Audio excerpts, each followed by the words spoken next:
O ano era 2022 e ali a Netflix, juntamente com a Alice Oseman, nos mostrava e nos apresentava uma das histórias mais lindas, inspiradoras, motivacionais, genuínas, puras e românticas da última geração. Uma história que mudou não só a minha vida, mas de uma comunidade inteira. Oi, meus amores, tudo bem? Gente, quanto tempo! Muita coisa mudou, hein? Olha, vocês podem ver começar pelo estúdio, né? Aqui pelo cenário, na realidade. Cenário novo, casa nova, muitas coisas aconteceram nesse período. Eu sei que eu estou bem distante aqui do canal, mas eu precisei desse tempo, porque foram muitas coisas acontecendo. Mas agora eu estou de volta. Pretendo agora seguir uma rotina aí de vídeo para vocês.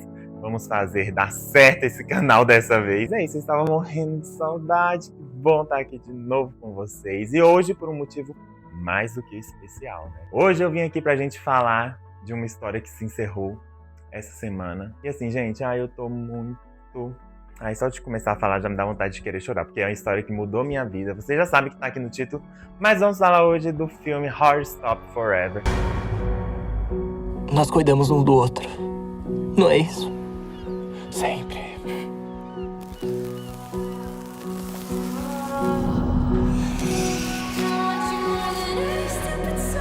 Esse filme que veio aí pra encerrar a história de Nick Charlie. Horrorstopper é uma história baseada nos quadrinhos, né, nas HQs da Alice Oseman.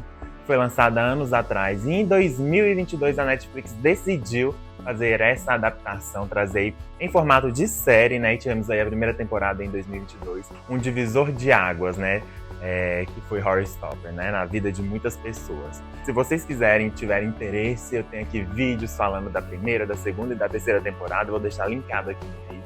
E nós vamos falar um pouco aqui do encerramento dessa história, que assim, gente, foi merecido.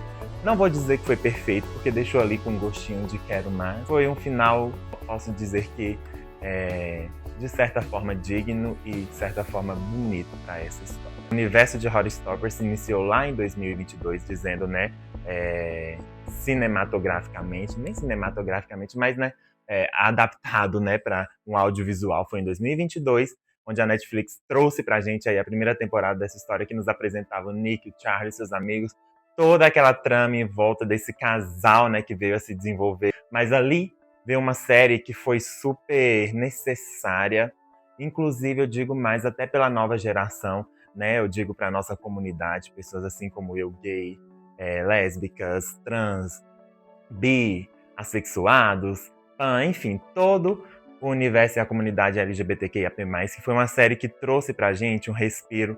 E naquele momento eu acho que era super necessária e ainda se torna necessária até hoje. É uma série que nos mostra como a gente pode ser da forma que nós queremos ser, que nós somos, né? A gente pode ter uma vida assim, que a gente pode amar, ser amado, que a gente pode, né, pelo menos sonhar em ter uma vida feliz. Esperança seria a palavra corretamente dita. Trouxe essa esperança para essa comunidade que a gente pode sim sonhar em ter uma vida feliz. Começou a se afeiçoar pelos esses personagens, né? O Nick, o Charlie, o Tal, a Elle e seus amigos todos ali, né, gente? Então, assim, é uma história que me pegou e me pega até hoje. Tanto que eu chorei, me debulhei em lágrimas, né, em todas as temporadas, e principalmente nesse filme que nós vamos falar hoje. Chegamos nesse fatídico ano de 2026, onde, no ano passado, né, em 2025, a Netflix falou que não teríamos aí uma quarta temporada de Horrorstopper, né, que teria sido cancelada, mas teríamos um filme para o encerramento dessa história. E dito e feito, né, cancelaram uma quarta temporada, o qual eu achei um absurdo e que eu acho que era super merecidíssimo termos uma quarta temporada para finalizar essa história, que eu já vou falar logo mais. Mas tivemos aí o filme de Horrorstopper, né, que é Horrorstop Forever, que ele é a adaptação ali do 6º volume das HQs da Alice Oseman. E aí, gente, aqui nós tivemos um filme onde a gente consegue ver um lado um pouco mais frágil do Nick, né, que sempre se demonstrou ser um menino muito forte e que queria estar ali ajudando todos e acolher todos e ser forte para todos e por todos, mas ao mesmo tempo quem era por ele. Viu somente na terceira temporada, onde o Charlie passou por toda aquela questão, né, de saúde mental e tudo mais, onde a gente viu que foi bem pesado pro Charlie e, consequentemente, pro Nick, né? Consequentemente ali o Nick sendo seu pai, sendo o Charlie sendo o amor da vida dele, então ele sofria junto. às vezes até mais do que o próprio Charlie. A gente não pode estar medindo aí, são 2 pesos, 2 medidas, mas a gente viu ali que ele sofreu bastante juntamente com o Charlie ali nessa fase que foi bem complicada. E ali eu sinto que ele foi acumulando muita coisa para ele, do qual veio a explodir agora nesse filme, né? E a gente viu esse lado mais frágil. Gente, eu assisti esse filme e eu ficava, meu Deus.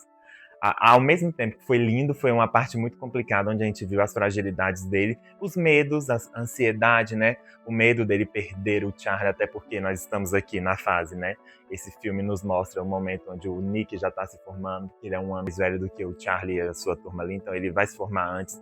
Então acaba ali mostrando as suas ambições, o que ele vai querer fazer, qual é o próximo passo que ele vai dar, qual faculdade ele vai ir, para onde, e se vai ser muito distante, ele vai ficar longe do Charlie e com medo de deixar o Charlie para trás e voltar tudo aquilo, né? Aquelas ansiedades e aquela fragilidade de saúde mental que o Charlie teve no passado, do qual ele ajudou muito o Charlie a superar aquilo. Então ali a gente vê muito dessa parte dele, né?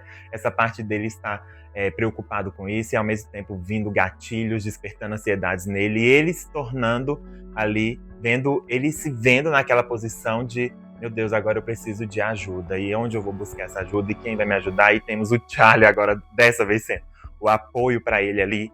E ao mesmo tempo as coisas vão ficando muito fortes e muito intensas, né? E a gente tem cenas ali do Nick começando a se envolver com álcool e ficando bêbado, e aí levando, né, a cometer ações ali de ciúmes e despertando um lado dele ali que o Charlie nunca tinha visto antes, que acaba dando um certo medo no Charlie, mas um medo assim de preocupação mesmo, né, no âmbito de preocupação do Charlie, de ver ele daquela forma e ver ele frágil daquilo, e tentar ajudar e ao mesmo tempo sem saber como ajudar. Mas é um filme lindo, onde a gente vê o amor dos dois fortalecendo cada vez mais.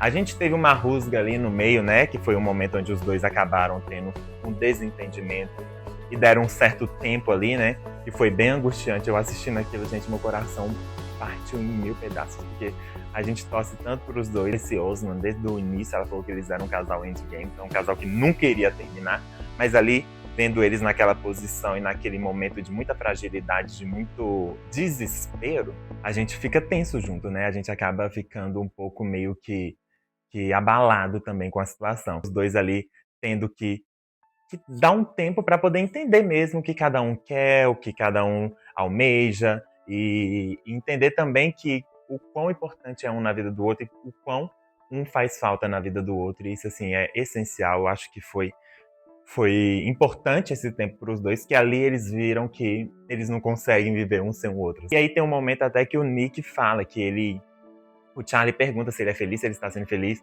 e o Nick fala que ele é feliz, que ele só é feliz com ele, sabe? Tipo assim, que ele é a felicidade dele. Então isso é pesado. Eu achei, assim, uma coisa muito, muito forte. Mas ao mesmo tempo a gente vê o quão um faz bem pro outro e o quão um ajuda o outro ali nos momentos de fragilidade. Isso fica mais claro do que nunca nesse filme. E aqui também a gente vê muito envolvimento das famílias, né?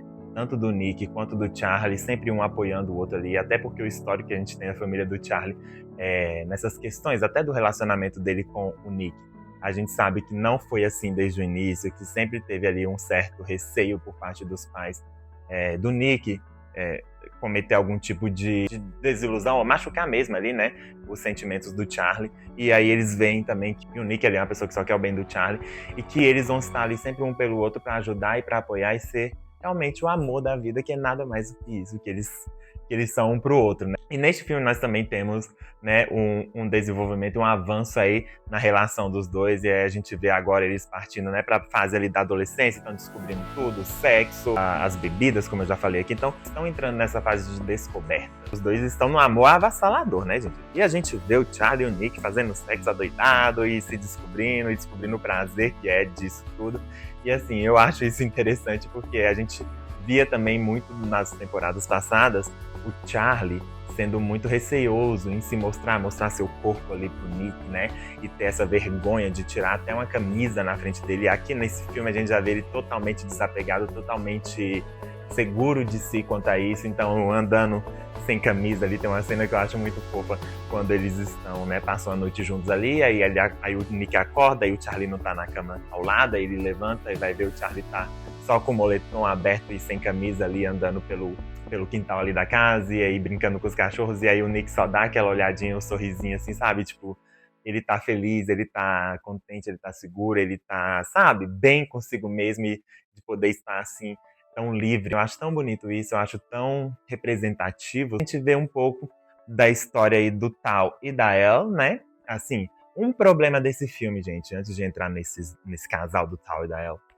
o único problema desse filme que eu achei, quando eu falei que ele não é totalmente perfeito, é que aqui, obviamente, a gente saberia que quando a Netflix cancelou aí a quarta temporada e falou que ia ter um filme, a gente sabia que eles iam ter que optar em dar tempo de tela ou para o casal principal, que seria o Charlie e o Nick, então a gente iria ver o desfecho da história desse casal por completo, e aí a gente teria menos tempo de tela para os demais personagens, que a gente também se apegou bastante durante esses 4 anos, né? Tem o Tal e a Elle passando por um momento no relacionamento ali bem complicado, só que a gente vê muito por alto, a gente não vê tão aprofundadamente, então isso acaba me pegando um pouco. Acho que a gente poderia ter tido sim uma quarta temporada, viu, dona Netflix?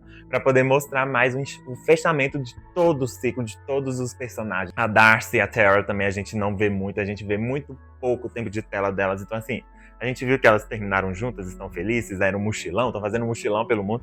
Mas assim, a gente não viu mais a fundo, sabe? A relação dos pais delas, né? Porque a gente via que era bem complicado, principalmente da Darcy. Então assim, a gente não viu como foi todo esse desfecho. É óbvio que o filme focaria mais na história do Nick e do Charlie, que é o nosso casal principal, são os amores da nossa vida. Faltou um pouquinho de encerramento ali, de aprofundamento na história dos demais personagens. A gente vê um momento também muito complicado, como eu falei, do relacionamento do Tal com a Elle, né? E aí a gente vê que ela decide ir seguir a vida dela pra arte, né? Como a gente já via aí desde a última temporada, que ela tava bem meio que, né, impulsionada a seguir esse caminho mesmo. E ele ia pra faculdade, enfim, os dois iam ficar distantes. Eu acho que isso pesou bastante ali no relacionamento dos dois, acabando dando uma afastada neles dali. Mas a gente vê que no final os dois se amam, independente do que for, e se estão juntos ou não, eles vão continuar se amando e apoiando um ao outro. Um momento também que foi super delicado, que eu achei super necessário, foi a crítica que eles fizeram em relação a J.K. Rowling, né, sobre a história aí, que a gente sabe, eu não vou entrar no mérito nesse vídeo aqui, até porque não é para isso que a gente está aqui, mas a gente sabe o quão essa mulher é escrota, né? A gente sabe que ela tem milhares de fãs pelo mundo, né? Harry Potter é uma franquia imensa e que traz muita gente para tudo que envolve Harry Potter, né? É uma massa muito grande, porém a gente sabe o quão a J.K. Rowling é uma pessoa ruim, tóxica, e o quão ela é uma pessoa conservadora. E ali no filme a gente tem uma cena da Elle, no momento em que ela tá falando sobre, né, ela ser uma mulher, uma menina, nem mulher ainda, uma menina trans, uma adolescente trans. E eles ali, né, na Inglaterra, a gente sabe, a história se passa ali na Inglaterra. Então, assim, eles estão sofrendo em pleno 2026, a gente sabe como o governo tá tendo esse retrocesso para com a comunidade LGBT, e geralmente quando começa a atacar as pessoas trans, né, principalmente são as mais afetadas de início. Então a gente vê todo esse retrocesso, a retaliação que está acontecendo lá na Inglaterra com a comunidade, e aí se torna esse filme ainda mais emblemático e simbólico, né? E a gente vê esse momento da Elle, quando ela tá ali no quarto, né, do Nick, quando ela foi ali para tentar levantar ele, animá-lo, né, pra ele sair daquela fossa que ele estava no momento em que ele e o Nick acabaram dando esse break-up ali. E aí ela fala, queria que ele fosse com ela ali pra parada LGBT, porque era o momento onde ela ia mostrar ali que a vida deles vale a pena, que a vida importa, né? As pessoas trans são pessoas e são do gênero que elas são, entendeu? Então, se ela é uma mulher trans, ela é uma mulher sim, independente do que os outros falam, independente do que o governo, a J.K. Rowling, enfim, vá contra. Mas, assim, ali era o momento onde ela vira e fala que ela precisa do apoio dele, independente do que for. Me senti muito mais feliz com ele estando ali, lutando com ela, né? E até porque, né, ele também faz parte da comunidade, estão lutando pelo direito deles. E aí entra aquela cena que me despedaçou ali, gente. Eu já comecei a me debulhar em lágrimas, porque ela fala que hoje o governo está tirando tudo deles, né? Tirando os medicamentos de bloqueio de hormonais e tudo mais, e que nem isso eles têm direito a mais, se não for, de certa forma, pela ilegalidade hoje, porque de forma legal o governo está vetando tudo. Então, assim, gente, é muito muito pesada, uma cena muito pesada, mas se torna ao mesmo tempo muito necessária, sabe? Porque a gente tá falando de vidas, de pessoas que estão querendo apenas ser quem são e viver a verdade delas, e viver quem elas são, entendeu? E tem pessoas querendo tirar esse direito, sabe? E isso a gente sabe, né? A gente da comunidade sofre isso desde que nascemos, né? Até porque ser gay, trans, lésbica, pan, bi, enfim, não é opção, já nascemos assim. Então, assim, ali é um momento de muita fragilidade, um momento muito delicado da série, mas que é super necessário, porque tocamos em assuntos necessários e que precisam ser falados e que não podem ser calados. É um filme que traz, assim, na sua pura essência de necessidade, sabe? É um filme necessário, é um filme que no final eu estava me debulhando em lágrimas, porque ali a gente vê o fechamento não só de uma história de amor do Nick e do Charlie, mas uma história de resistência, uma história de sobrevivência, uma história em que a gente precisa expandir mais e mais e precisa ser falado, né? Que nós precisamos e podemos e que nós temos que ser felizes, sabe? Porque é isso que Horrorstopper fez. Ele não mudou só a minha vida, mas de uma comunidade como um todo, porque é uma franquia, não vou bem dizer franquia, mas é uma história tão necessária. Horrorstopper, ela veio com essa proposta de trazer de forma leve, de forma feliz, de forma amorosa, de forma genuína, de forma pura, mostrar que, sim, pessoas gays, pessoas trans, a comunidade LGBT, ela pode sim viver e ter um sonho, ter a oportunidade de sonhar em ser feliz, porque a gente pode ser feliz, porque a gente consegue ser feliz, independente de todos os obstáculos, que sim, haverão muitos e muitos obstáculos, muitas pedras serão tacadas em vocês, não sabe como o mundo onde a gente vive hoje é um mundo, né, a gente pode dizer que evoluímos sim, não vou dizer que hoje é igual a 50 anos atrás, mas a gente sabe que ainda tem muita coisa a melhorar, a gente evoluiu, vamos dizer ali 1%, ainda tem 99%, que a gente vive numa comunidade que é sim conservadora, uma comunidade que é sim machista, que é sim feminista, que é sim homofóbica, que é sim preconceituosa, e a gente precisa quebrar tudo isso. E é diariamente onde a gente vai lutando, onde a gente vai disseminando obras como Horrorstopper, que mostra que nós da comunidade somos pessoas que merecemos viver como qualquer outra pessoa, viver quem nós somos de verdade.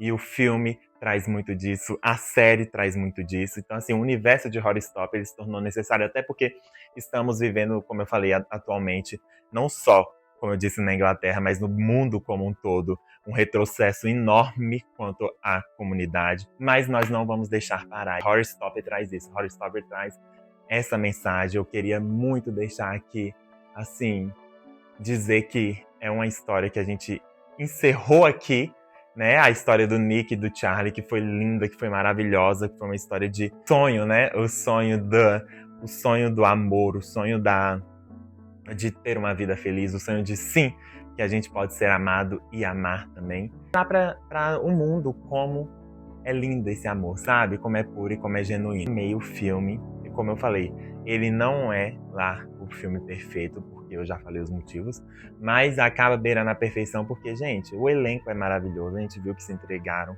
e deram tudo de si durante todo esse processo, né, de toda essa história. E a gente vê essa história se materializando da forma mais bonita e mais genuína. Eu queria agradecer muito a Netflix e a Alice Oseman por me ter presenteado com essa história que fez, assim, não só mudou minha vida, mas, como eu falei no início, mudou a vida de uma comunidade. Fico muito feliz em poder ter um audiovisual como esse para as pessoas, né, os adolescentes jovens, né, da comunidade de hoje em dia terem onde se espelhar, não só ver filmes onde a maioria das vezes o casal LGBT é sempre uma chacota ou nunca tem um final feliz, sempre é um final, né, de desastre e afins, mas ali ele vai ter um audiovisual como Horrorstopper para mostrar que sim, a gente pode sonhar em ter uma vida feliz, em ter um amor, em ter sim, constituir uma família bonita e linda, da sua forma mais pura, né? Horrorstopper é isso. Bom, gente, falei demais, né? Mas é porque eu precisava. Foi, de certa forma, um desabafo, mas ao mesmo tempo, da forma mais genuína que eu poderia falar, porque essa história, pra mim, é uma das... Hoje se tornou a minha história favorita, assim, de audiovisual, né? Eu amo, assim, eu me vejo muito ali em alguns personagens. Eu me emocionei, eu me encantei, eu chorei, eu fui feliz. Foram vários mistos de sensações e emoções que eu tive durante toda essa jornada de Horror Stop. A gente se despede com esse filme que ficou assim, vai ficar marcado na história da cultura pop. É isso, gente. Minha opinião é essa. Minha nota sempre vai ser 1000 em 1 milhão, enfim, bilhão pra Horror Stop, que eu amo de paixão todo esse universo. Espero que vocês tenham gostado também. Me diz aqui nos comentários o que vocês acharam dessa história e o que vocês acharam do encerramento desse filme. Vamos conversar aqui, eu vou ver os comentários de vocês, estou ansioso. Eu voltei e prometo ficar agora, tá? Prometo trazer mais vídeos aí pra vocês, a gente conversar de vários outros assuntos. Se você gostou, então já deixa o like, compartilha, comenta, já se inscreva no canal e vamos fazer esse canal crescer. Eu conto muito com a ajuda de vocês e é nessa que eu vou. Um beijo